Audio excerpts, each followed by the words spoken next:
Dear viewers, welcome to Friday's livecast. And this is your host, Dilor Khan. You are watching today's program live at the same time on Facebook and YouTube. This is broadcasting from our West Babylon, New York studio. Today, our topic is COVID-19 and homeschooling. In our discussion panel today, we have four guests. Dear viewers, let's welcome to our guest. First of all, we have Kelly Hamlin. We have Kelly Hamlin. Hello. Hello, Kelly. Welcome to our show. She is a parent of first-year college student. She has been a special education teacher for 23 years, and currently she is serving as the curriculum coordinator and assistant principal of a school for children with special needs. Then we have Christine Cornell. Christine is a full-time realtor with Exit Family Realty, and she has two children. Then we have Dr. Jennifer. Dr. Jennifer Economist, parent of two children, ages 5 and 4, one with special needs. She has been teaching in higher education industries for a long time, majoring in English and special education. And currently, she is an adjunct assistant professor at Toro College. And then we have Abby. Hi, Abby, welcome to our show. Thank you for having me. No problem. Abby is Abby Swatowski. She is currently serving as a principal of a Catholic elementary school on East End, and previously she served as a history teacher as the middle and high school level for 12 years, and as a principal in Connecticut, Stamford, Connecticut for 2 years. Dear viewers, so we're gonna go one by one today with our participants, and we'll see what kind of homeschooling experiences they are facing, and what kind of challenges they are facing, and what is the outcome from there. First of all, I like to go to Kelly. I like to go to Kelly. Kelly, you there, right? Yes. So first question for Kelly is, what are the things you learn about your children during the pandemic that you never knew before? So one thing that we found during the pandemic with the homeschooling and the online virtual teaching is that we got to know our families a lot better and what the needs are of the families and how to adapt and teach the students to what should be going on at home, and teaching our parents how to work with their children and meet the needs at home. So we realized a lot of our parents didn't have the skills or knowledge of how to work with the students to meet their needs, such as toilet training or having them do daily routines. So that we worked on a lot of that, and we learned how to help our parents at home to meet those needs. And also another follow-up question, like you serve the special children with needs, right? So Yes, I work with preschool. So can you tell about a little bit what you were doing in this situation with this student, how difficult it was, your situation? What the situation right now? So a lot of our students are preschool and Spanish speech delayed and on the autistic spectrum. So routines are very important. And one thing we realized is how to teach that we really need to help our parents learn how to do those routines at home. And being home for 2 months, the parents have realized how much more they can do with their children and how much their children are capable of doing. Okay, that's excellent. And what did you see from there? Like any output you see you want to share with us?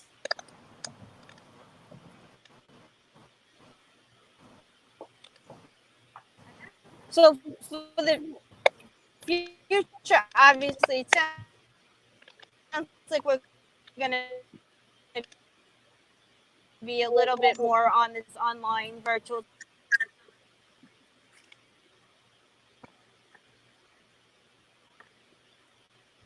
So we're gonna go to Christian right now. The Christian question for you, like as a parent of two children, homeschool is something is new for you, right? Very new. Yes, yes, something is very new. So in this situation, how do you like adapt with that home schooling, and what is the output from there you get it? Well, right now I only have to homeschool one child. My youngest is 2.5, so he was in daycare.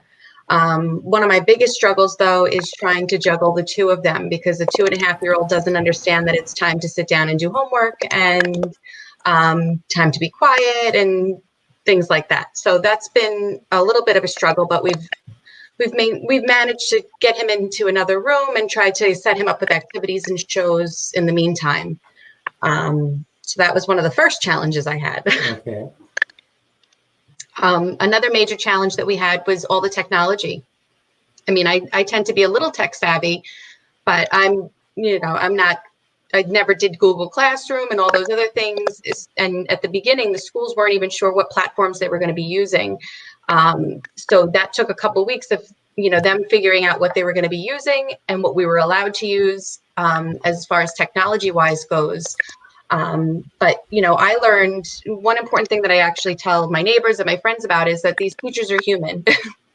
Yes. If you just tell them, listen, I'm having a hard time today, we didn't get to the work, today was a family day, they understand that. They're trying to do their best as well. So some of the mom friends are thinking that the work is just being pumped out at us and we just have to keep up with it. And we don't, I think we need to take a step back and realize that, this is their obligation and this is what they need to do to send us the work, but they are human. Just reach out to them and let them know that you're struggling with something, and they're very receptive. Yeah, that's excellent. And really, you adapted. How long does it take to adapt? Continue on Fox County. Well, I have a first grader, and it depends on his mood. And from the beginning, I took a very liberal approach. I mean, our house isn't a scheduled house. My husband's a firefighter, so he comes in and out. I'm a real estate agent, so I go in and out. Our schedules are not 9 to 5, and I have a 2.5-year-old. So mornings, when some people think is the best time to sit their children down and do everything, that's not necessarily what works in our house. So I took a very liberal approach, and I said when I felt like he would be ready to work and apply himself, we sat down and we did more during that time. And if I felt like it was just going nowhere, I let him go and play and get his energy out. Okay, that's good. So it's like a rotation, like you do the rotation. It's a Yes. constant rotation. Sometimes Yeah. we do it at 7 o'clock at night. Sometimes he's doing work while I'm cooking dinner, and that's what works for us. He's a very energetic little kid. So, if I try and sit him down, it's not going anywhere. It's not, he's not retaining anything. So there's no reason to try and do it on a schedule. And that's one of the things I had to talk to the teacher about was, we're not going to do this at 9 o'clock in the morning, but you'll get his work every day. And, she was very receptive to that. So I think that really helped in communicating with her. Yes, and as you are a full-time realtor, so you have to adjust your time with the homeschooling, right? Sure. And potty training. And like I said, my husband's a fireman, so he comes in and out, and he also trades commodities at home. So he's constantly, on the computer and watching the markets. So we're just constantly juggling, but we make do. We, as like I said, we take a very liberal approach. We take it as it comes, and we handle what we can handle in the moment. Excellent. Thank you so much for sharing that. Now I'm going to go to Dr. Jennifer. Hi, how are you? Jennifer, good. Thank you for coming in the show. Thank I you have for having me. first question for you is some viewers is asking the question, how is homeschool is different than homework? Can you explain a little bit? Sure. So I think first and foremost, I think we all looked at the quantity and we thought it might have been so much more than we had anticipated. So I think that could be one way it's different. And I also think for me personally, the level of expectation was different. So for example, when you're working with homework, I think you're not as worried about it getting done because you are looking at it as a reinforcement of skills. But when you're looking at homeschooling, you're wondering, have they ever been taught this before? Is this a review if it's not specified? What if my children don't get this?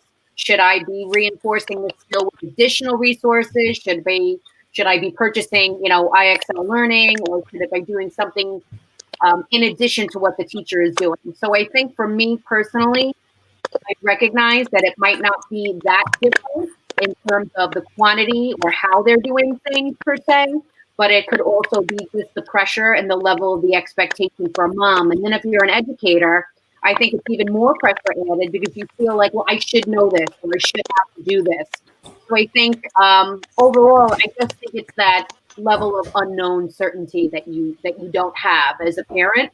So I think for me, that's the major difference. Okay, excellent. And what type of insight into your children's education did you get, and what did you do with that information? So I gained a lot of insight. I have a 4-year-old and a 5-year-old, and because my 4-year-old gets OT, PT, and speech therapy, a lot of the emphasis is always on him. But something that I learned about my daughter is that she was actually struggling with reading. For example, we were using a reading program called Raz Kids, and she was looking at the picture and she was reciting what she heard, and she sounded like she was a beautiful reader. And it wasn't until I got the report card information and collected more data on her that I recognized that she was relying too much on the pictures, which is something that I couldn't tell in the first few weeks of homeschooling. So something that I did do was I started covering up the pictures and then recognized that she actually didn't know how to read. So a positive aspect of this whole experience was that I called on one of my friends from high school. She is from All Above Literacy, Above and Beyond Literacy. And she's been working with her, and my daughter has been doing phenomenal.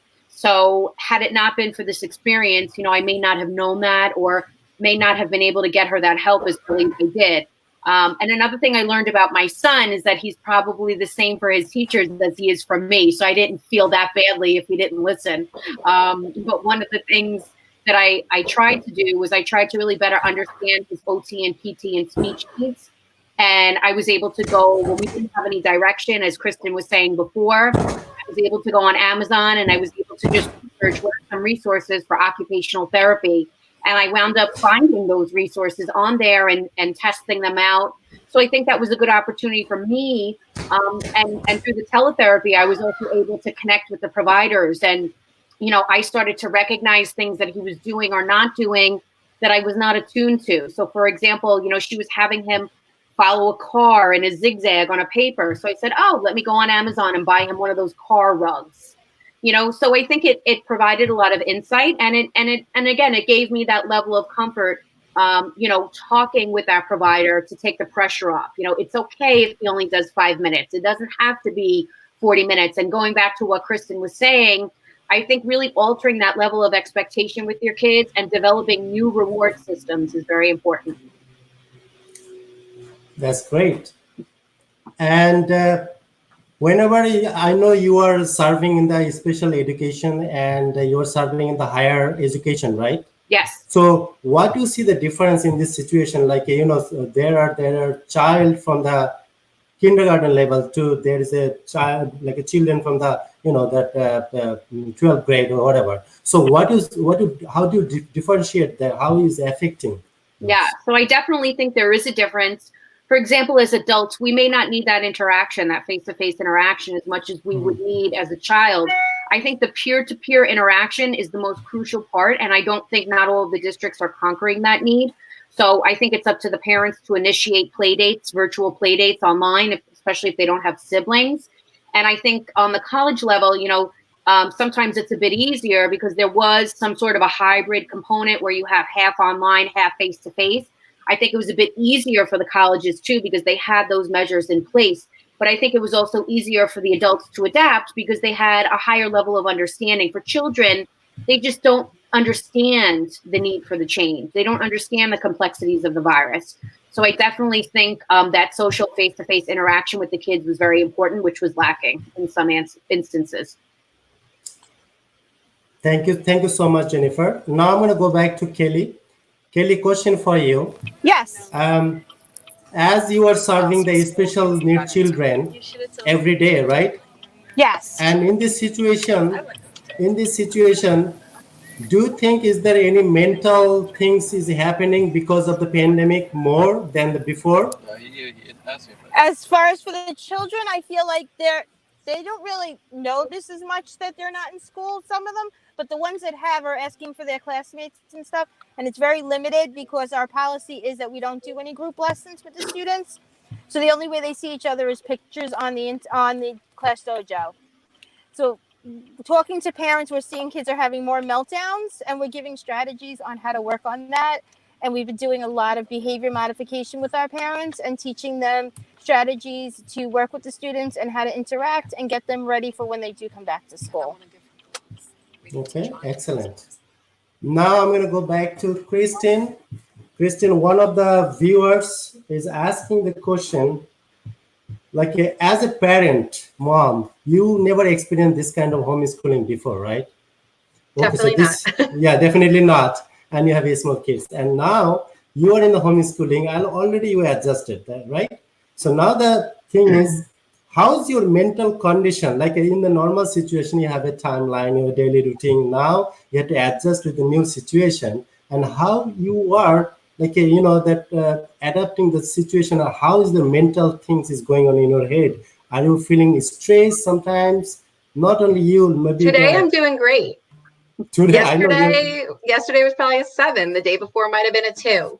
I'm just taking it day by day. I mean, I can manage my own. See, here he comes now. I can manage my own mood and my own attitude and my own patience level. But when you throw, a 6-year-old into it and a temper tantrum and a dinner and, a 2.5-year-old who needs something immediately, eventually everything just kind of flies off the handle. But you just got to regroup. So some days are 2, some days are 10. And I actually spoke to my neighbor across the street about that yesterday. She was having a really bad day. And I just said to her, this too shall pass. I know that sounds really, cliche, but this too shall pass. It's just one day and it's your day. I'm like, have your day, have your bad day, because, you're going to wake up tomorrow and it might be a great day. I mean, you just have to take it day by day. We don't know what's going to come next. So. Yeah, you just need to deal with that, right? Mm-hmm. Okay, so now I'm going to Talk go back about to being Jennifer. present. Yeah, that's right. Yeah, exactly. Now I'm going to go back to Jennifer. Sure. Jennifer, you are educating the different level and different situations. Now, I'm going to ask you the question from a viewer asking the question. His name is Steve. His name is Steve. He's asking the question, like, what kind of mental, like, a affection is going to have mental effect on the child from like 6th grade to 12th grade. I know you are focusing on that group. So what kind of mental affection? They said they cannot go outside for the, for playing the games and whatever. So they're going to have it only sitting at home, in the computer. So what kind of like a mental situation? Because yesterday I was hearing the news, like there's a lot of problem with a child we have to face in the future. Like some of the child and children, they are facing some mental issues, and we have to work on that. Do you have any program, or in the future, do you think something like that was going to happen? And what is your steps? Sure. Well, I think social emotional learning should be part of all curriculum. And I think it's up to the parents, again, now to provide that support where children are learning to be reflective, self-regulate, and maintain healthy relationships, for one. So I think at the 6 through 12 level, again, it is my perception and my belief that it's probably a bit easier because they do have technology and means to connect with one another, and they can initiate that dialogue. Whereas younger children cannot do that without the assistance of their parents. And much of the Finland research focused on play-based learning, So when you have an environment that's not conducive to play, and that's the vehicle for learning with little kids, they're going to be very limited in their interaction. So therefore, you could notice some regression, even with children that are unclassified. They don't have to be special education students to understand that there's a void there. And primarily, leaning on technology, I think is going to be a challenge. And I was actually reading something that I saw online yesterday where 6-year-old children are asking parents what are wrong with people in books if they're not wearing masks and they're not practicing social distancing. So now we're coming into a whole slew of issues on, what these regular norms are. And it's really difficult if these discussions are not developmentally appropriate for children. So personally, I've decided not to go into detail. I just explained that unfortunately there's a virus out there and it will go away soon. And every time my children ask about it, I just redirect them and say, okay, when you go back to school, what is something that you want to do? Or who are some friends that you miss right now? And would you like mommy to call them? Would you like to make a card for them? But I think eventually, there is going to have to be a plan that comes forward on behalf of the schools. If they're not doing that virtual connection with the kids and bonding with the students, they're going to have to come up with some sort of social emotional learning plan for them, because I do think you'll see later on, maybe not right away, but I think later on you'll see, deficiencies pop up. That's excellent. And I'm going to ask you the follow-up question. Another viewer asking the question, her name is Jane. She's asking, right now that the school is going to open, correct? And there is some rules and regulations they're putting into the place. And this is something completely new than the normal. Like, for an example, we have to maintain the social distancing while they're sitting and while they're doing some activities. So how this will add up? Do you think we need a special training for the child and for the the adult students, whoever is the level is? And what do you think? Do you need a special kind of training before even going to the school and start practicing that? Because when they're going to the school, already they're in the situation. But do you think you need a special practice for that? Are you asking me specifically? Yeah, I'm asking you, yes. So, I definitely think we are at a crossroads here. We've got to revolutionize education and we've got to change the way that we are doing things. So I absolutely I think there's going to need to be some sort of assessment, not a formal assessment on paper, but the schools probably would benefit, I know as a parent, from giving a survey out to parents and trying to identify how things have changed. That way they could use that informal data to drive their instruction, to drive their classroom dynamic. For example, they might be able to include a couch in a classroom, which is something that could be done and probably should be done at some point, to make the kids feel more at home. Because if you're going to be leaving children home until, the fall, they would have had a large chunk of time. So maybe to ease those fears that the children have, they could change the classroom setting in order to make it more conducive to that type of environment. But I definitely think it's going to require feedback from parents and families, consulting the research, as well as taking suggestions from kids. What could we do to ease this transition? I know for my son personally, we're now trying to think long-term. He qualifies for summer service, but we're trying to come up with a plan that's going to work if this happens again.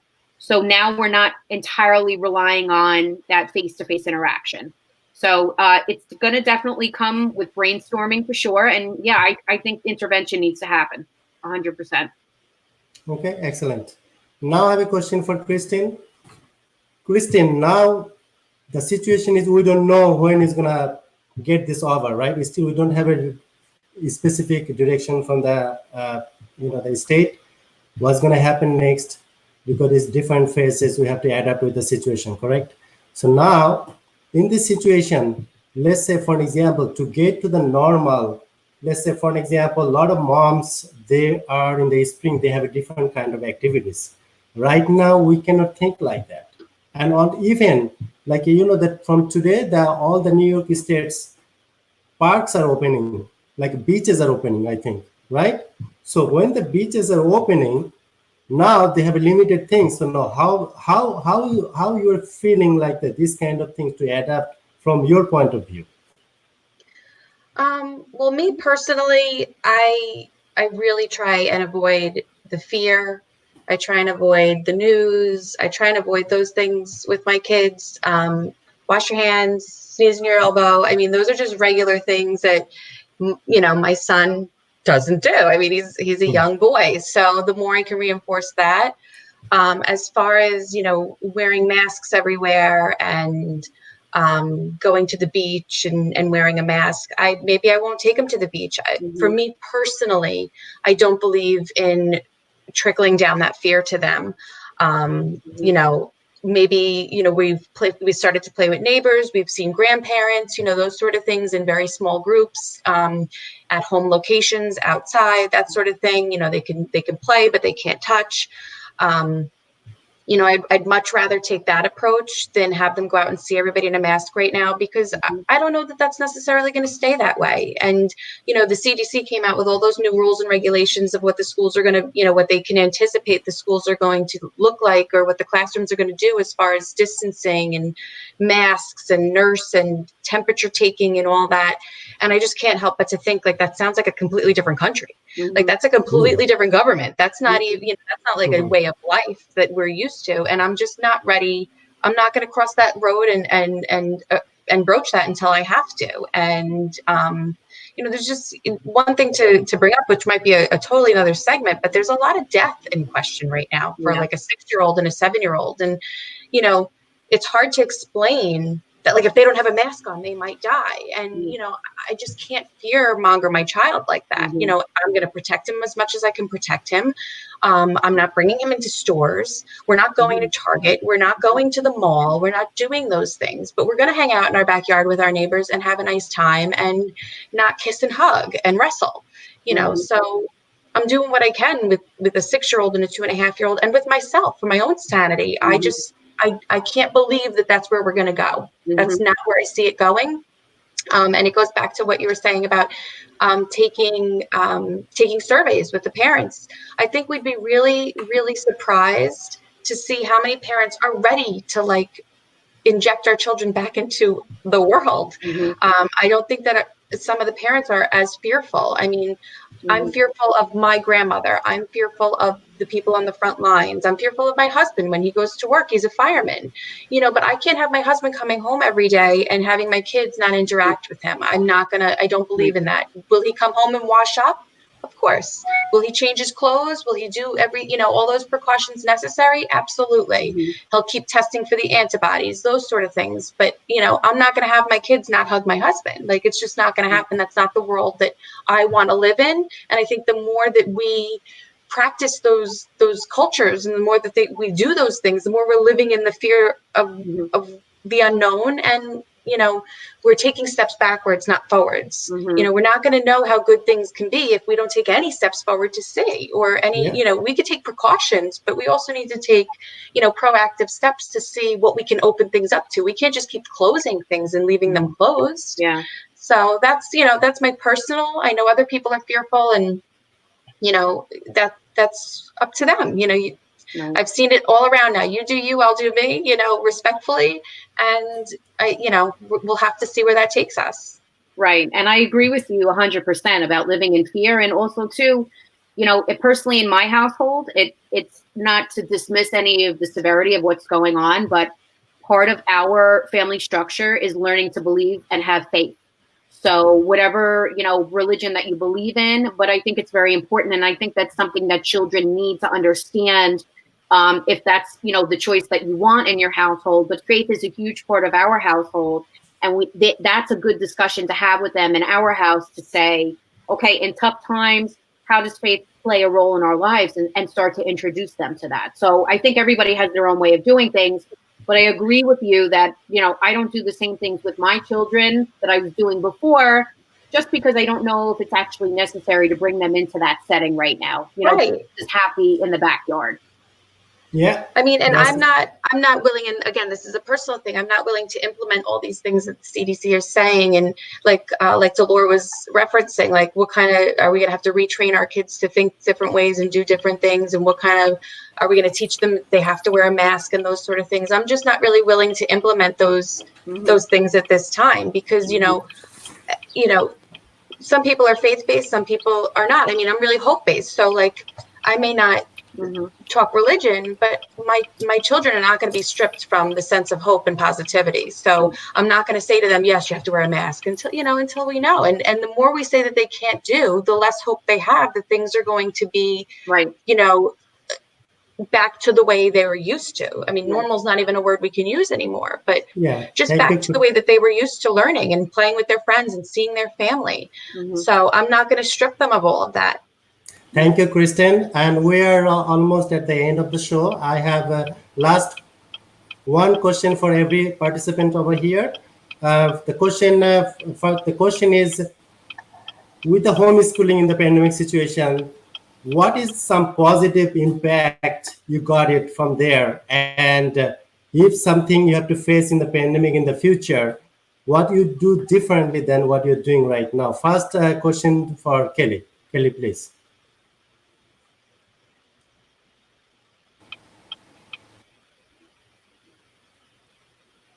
Okay, I think we are not hearing her. Okay, so let's go to Jennifer. You can answer this question. Yeah, sure. So I just think one thing I would do differently is I would probably maybe, I guess, reach out to the teachers a little bit more. I think that I kind of just take what they say and try and do it on my own because I feel that I'm responsible. But I haven't once during this whole pandemic asked for help. I've asked questions, regarding certain assignments and things like that, but I've never said, hey, my daughter is, kind of really missing everybody. Would you be able to call me on the phone? Because I just don't know if that's something that is, within the confines of their contract.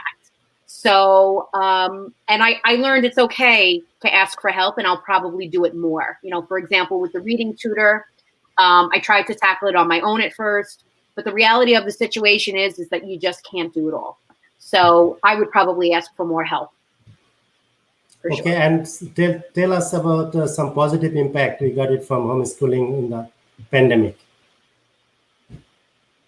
Kristen or me? Yeah, you. I just think overall the positivity is that, I really just learned to be more patient with my children. Patience is a virtue and we learn about it every day. But I had to find new ways of being patient that I never even knew, because you are that primary educator and the mommy now turns, into a different role that they're not used to. So more patience for sure. And I learned to live in the moment more, It's okay if we're in the middle of working on something and then they make a joke, it's okay to not have to redirect them, to just, let them get their sillies out and then go back to what we were doing. Or like Kristen said, if you do it at night, I know at the beginning I was all about a schedule, but in this case, it's just not a normal circumstance for sure. Okay, same question for Christine as well. Christine, could you please share some? I'd say something really similar. I mean, I wouldn't say that I lowered my expectations, but I think I adjusted my expectations as far as, like we were saying, conducting a schedule and what you can and can't approach the teacher on. And, the open communication with the teacher has been key for me. If I see, first graders, my son confuses his B's and his D's. That's something very, very small, but every time he reads, he writes, and everything he does, they're backwards. And just a small note to her, and she was like, hey, let's do a personal call, let's get them on the group meet. They're very willing. And I think a lot of us moms were like, I think we wanted to feel like we could do it, but and it was easy for us to say, oh, these teachers are just sending us work. But the more that you talk to them, the teachers want to help. They want to do what they're used to doing. So I think just better communication, because I didn't have that with the teacher in school. I just expected that she was teaching. He would come home and I would reinforce the work at home. But now I have a better understanding of exactly what level he's at with reading and writing and math. And my communication with her has helped me adjust what to expect from him. So that, that has really helped. And one thing I will mention that I would have changed, I know Delore had asked me about something I would have prepared for, the screen time. Wow. I have a son who's very athletic, so he never sat with an iPad. If he sat, he was bored. So I never anticipated that now I'd have a child that is addicted to the screen time. But that's the only interaction he was having with his friends.